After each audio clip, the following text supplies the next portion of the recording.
জুলাই অভ্যুত্থানের ১ বছর পূর্তি উপলক্ষে আগামীকালকে মানিক মিয়া এভিনিউতে পাঠ করা হবে জুলাই ঘোষণাপত্র।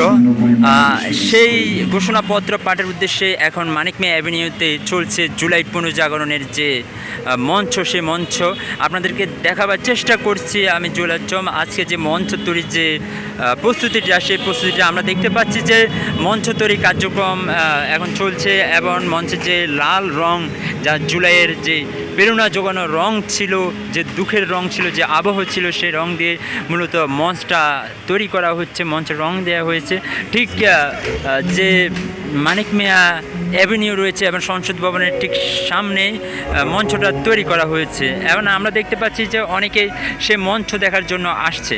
ঠিক আপনাদেরকে যদি আমি জানিয়ে রাখি, আগামীকালকে সারা বাংলাদেশ থেকে জুলাই অভ্যুত্থানের যে ১ বছর পূর্তি, সেই পূর্তি উপলক্ষে ছাত্র জনতা ঢাকায় আসবেন এবং মানিক মিয়া অ্যাভিনিউতে জড়ো হবেন এবং প্রায়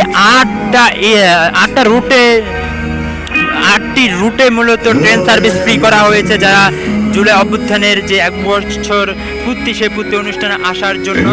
আমি যদি দেখাই যে এখন সাউন্ড সিস্টেম থেকে শুরু করে সব চেক করা হচ্ছে এবং আগামীকাল মানিক মিয়া অ্যাভিনিউর যে মঞ্চটি এখন তৈরি করা হচ্ছে, সেই মঞ্চের মধ্যেই ঐতিহাসিক যে ঘোষণাপত্র, জুলাই অভ্যুত্থানের যে স্বীকৃতি, সেই স্বীকৃতি দেওয়া হবে।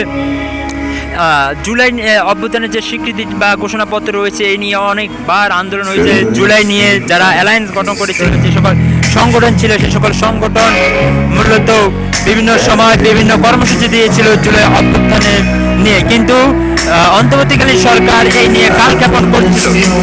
অবশেষে সেই কালক্ষেপণ দূরে রেখে পালিত হবে জুলাই অভ্যুত্থানের যে বর্ষপূর্তি, সে বর্ষপূর্তি আপনাদেরকে দেখাবার চেষ্টা করছি। সে মঞ্চ তৈরি যে এখন প্রক্রিয়া বা প্রস্তুতি, সে প্রস্তুতি।